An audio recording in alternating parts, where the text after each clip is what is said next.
السلام عليكم. أهلا بكم في عالم التطبيقات. لو أنت مهتم بالجديد والمفيد في عالم التطبيقات، تقدر دلوقتي تشترك في القناة وتفعل الجرس عشان يوصلك مننا كل يوم جديد ومفيد في عالم التطبيقات، ونقدر نشرح لك كل التطبيقات اللي تهمك في حياتك، سواء كانت تطبيقات محلية أو تطبيقات عالمية، زي تطبيقات العقارات، تطبيقات السيارات، التطبيقات اللي بتسرق بياناتك وبتستنزف حساباتك، وكمان تطبيقات التعارف. النهاردة هنتكلم عن تطبيق هوم كريدت سي زد.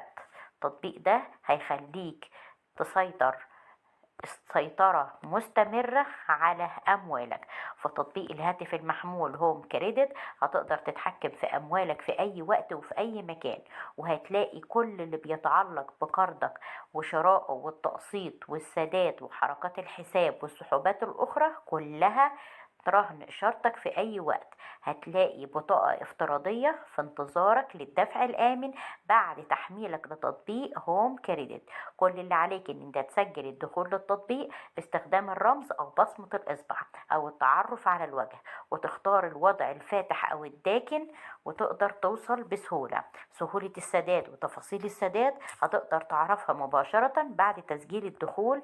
تقدر تشوف وضعك الحالي وتاريخ السداد، وتقدر تبعت قسطك بسهولة جدا من نقرات عبر أيقونة البنك اللي انت بتتعامل معاه، أو باستخدام رمز الاستجابة السريعة هيقوم بملء رقم الحساب والمبلغ والرمز المتغير ليك.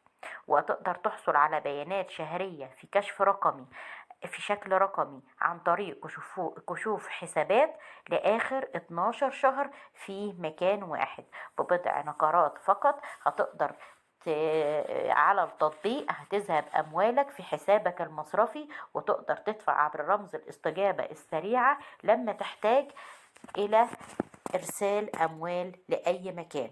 هتقوم التطبيق بإصدار البطاقة ليك على الفور مباشرة قبل ما تذهب إلى المتجر أو ماكينة الصرف. لو التطبيق ده في أي تعاملات بالقروض، فاحنا دايما بنحذر من تطبيقات القروض لأنها مخالفة للدين الإسلامي والشرع وديننا الحنيف. أتمنى أكون وصلت التطبيق بشكل سهل وبسيط، وياريت بعد تحميل التطبيق كل واحد يقول رأيه في التعليقات، سواء كانت تعليقات إيجابية أو تعليقات سلبية، علشان كلنا نستفيد من التطبيق.